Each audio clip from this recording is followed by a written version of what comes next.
Hey guys, Marisa at kitchentablestamper.com. I've got a really cute little treat box for you. I found these Reese's Franken cups. Couldn't resist pairing it up with the new Tricks and Treats bundle. I mean, truly, with the little Frankenstein Build-A-Face. This is a 12-piece photopolymer stamp set and die. You can buy them together and save 10% right now.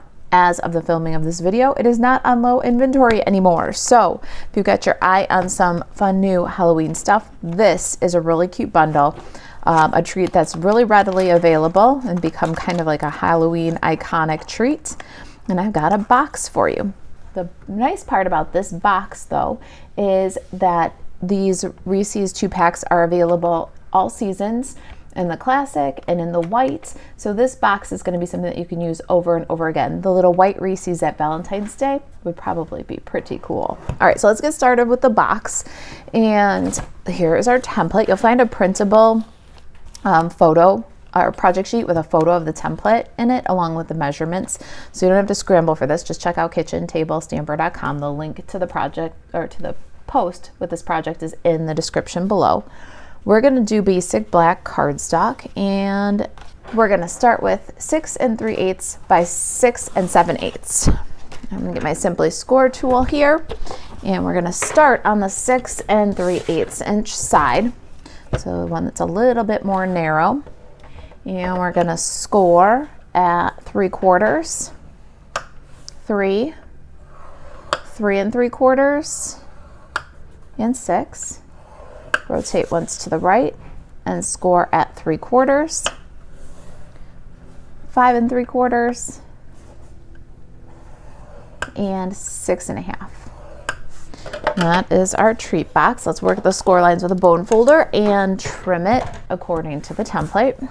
All right, there's our treat box, and you want to start with this most narrow tab in your right hand.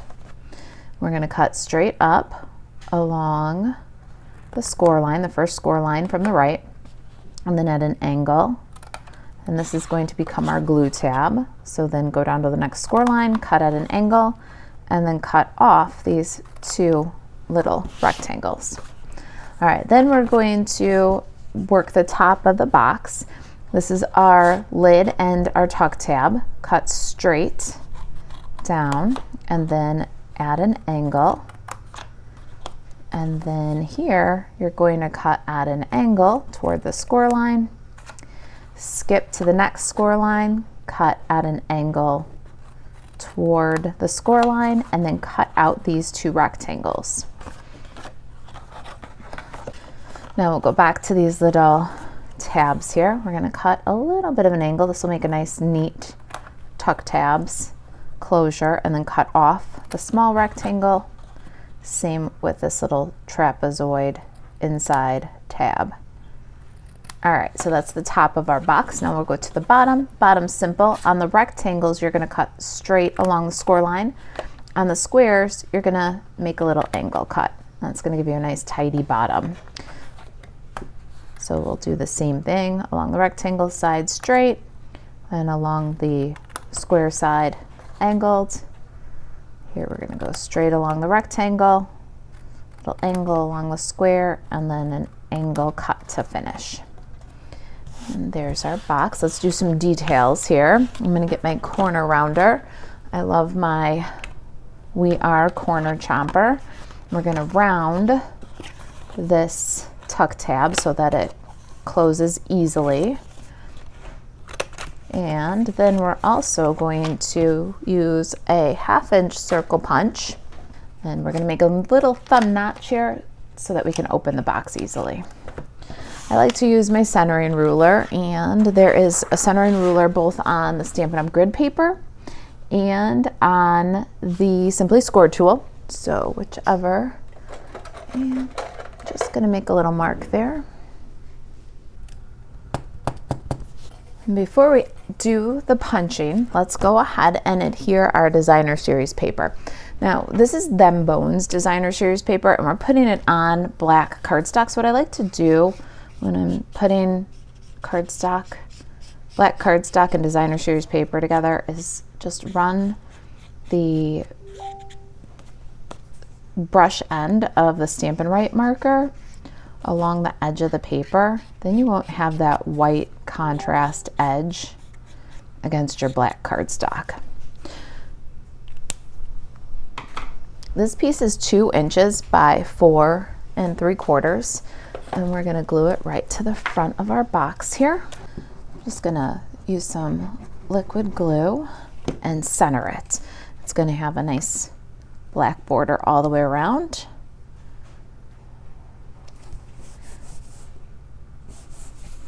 And then our 1/2 inch circle punch, we're gonna punch that little thumb notch now.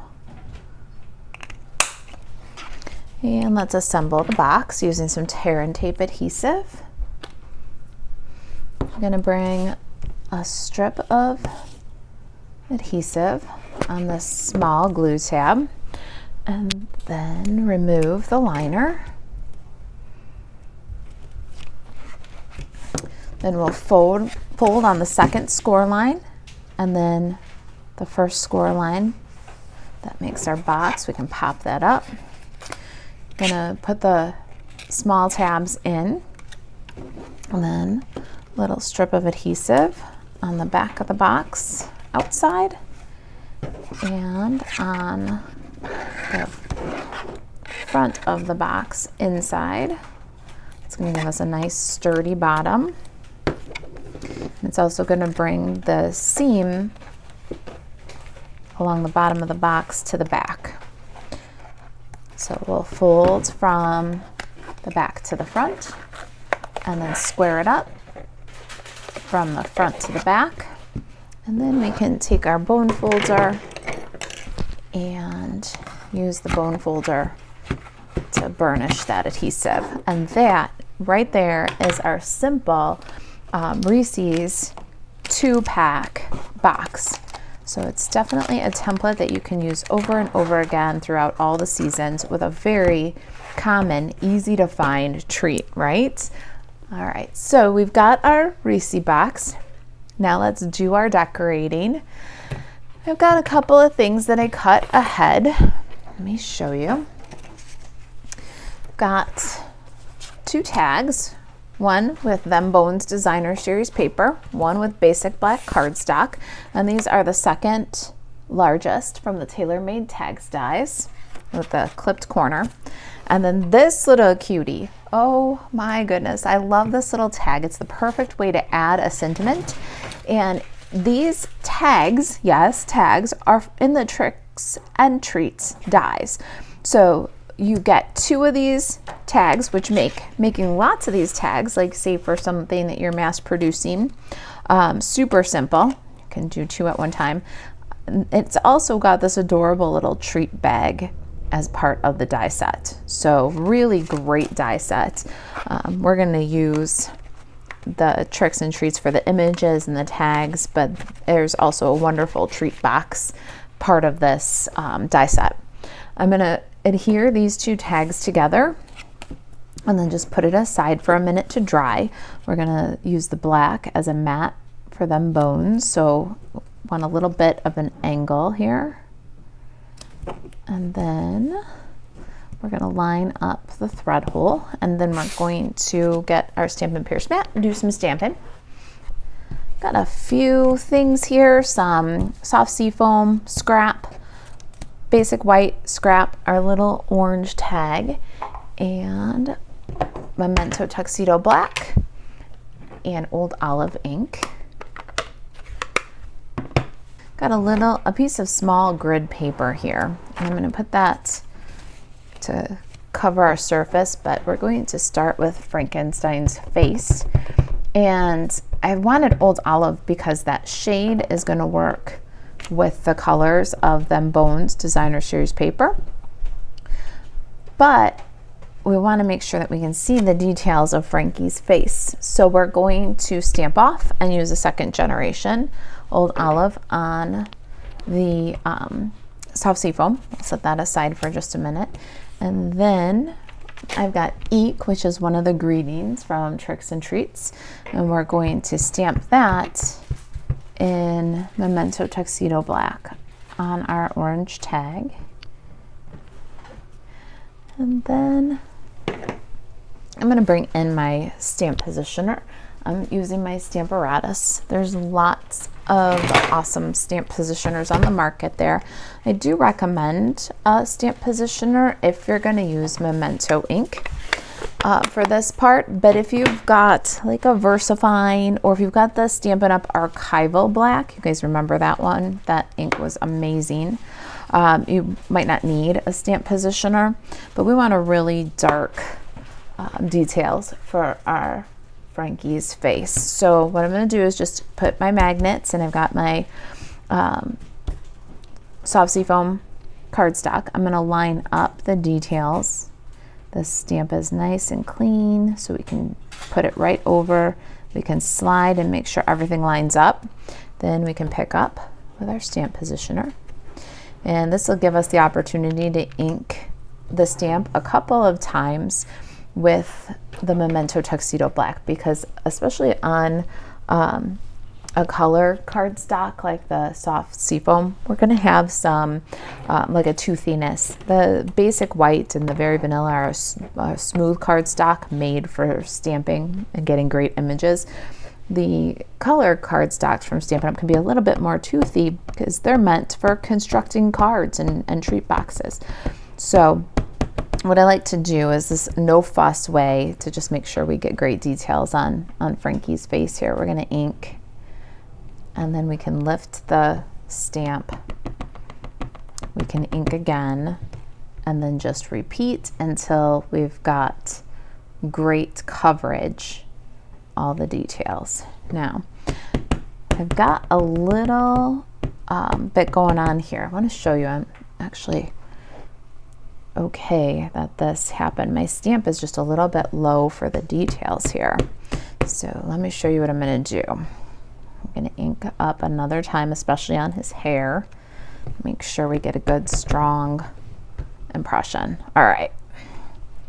So there's our Frankie with his face and details. Now, you might see that we're a little bit, his hair is a little bit lower than his head.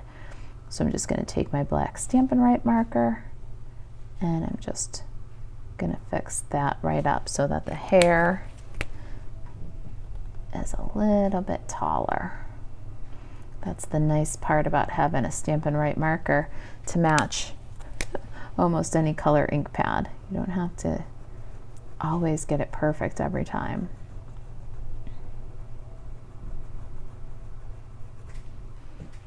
All right, so Frankie's got a nice full head of hair now. No bald spot on the top, thanks to our Stampin' Right marker. Let's cut him out. My Stampin' Cut and Emboss machine all set up to die cut. And we've got our little Frankie face die.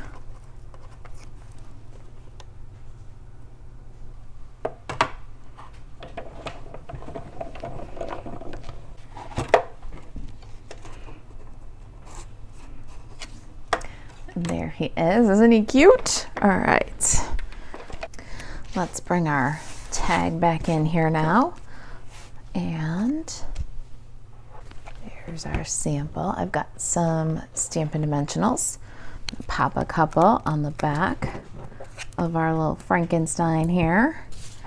And I'm going to take a small piece, got a little mini dimensional, put it right next to the thread loop on the tag.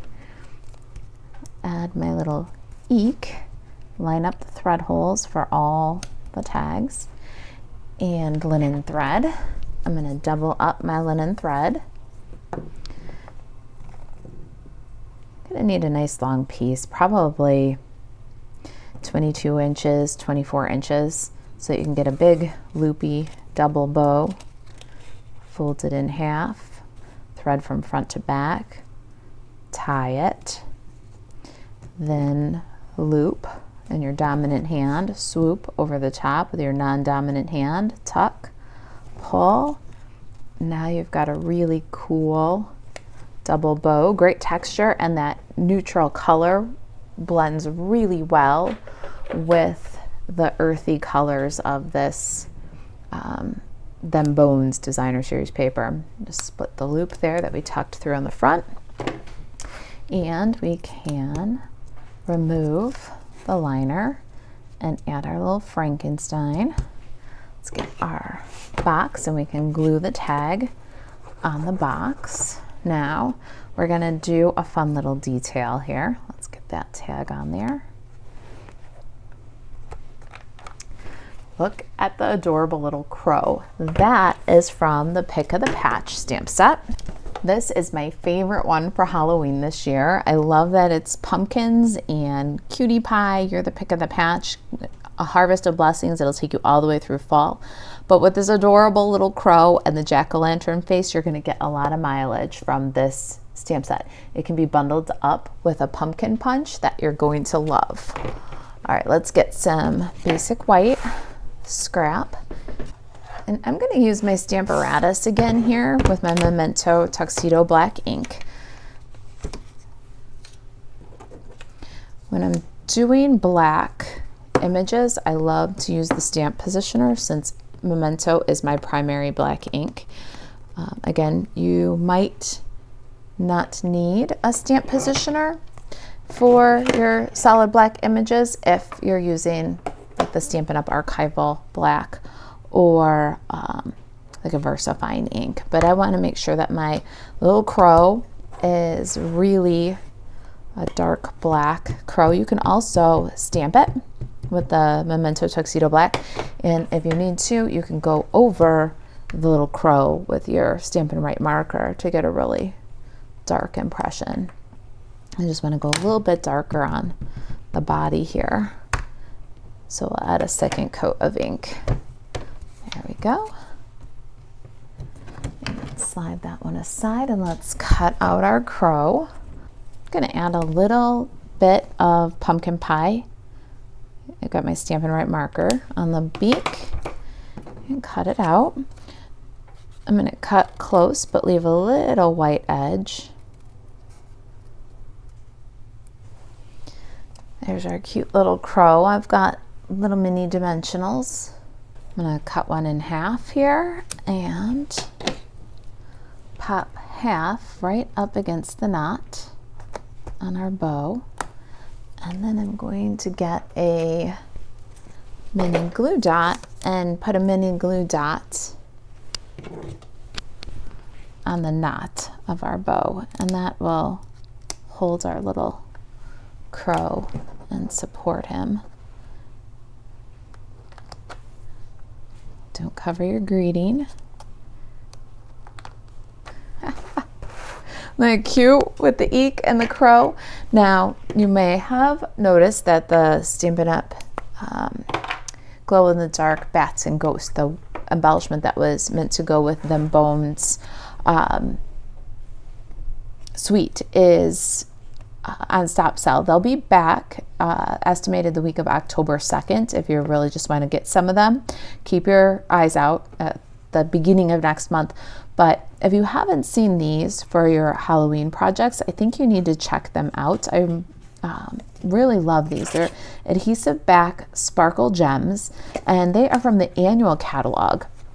The champagne, black, and white shimmer really is an excellent touch with the new Halloween Designer Series paper. So if you're looking for an alternative that you can get your hands on right now so you can get your crafting on, check out these sparkles dots. They're really amazing. They are item number 161288 and make a really great touch for your Halloween projects. All right, so that is our Reese Frankencup treat box. I can't wait to see your Reese's treat boxes. If you would like to share the treat boxes you make with your Stampin' Up! Supplies in our craft social group, head over to facebook.com/groups/kitchen table stamper craft social. There's a link in the description below. We love to see what you're making with your Stampin' Up! Supplies. If you've got questions about the project or the products, you can email staycrafty@kitchentablestamper.com, and to shop Stampin' Up! 24/7, buzz over to MarisaAlvarez.stampinup.net. Thanks for watching. I'll see you in the next video.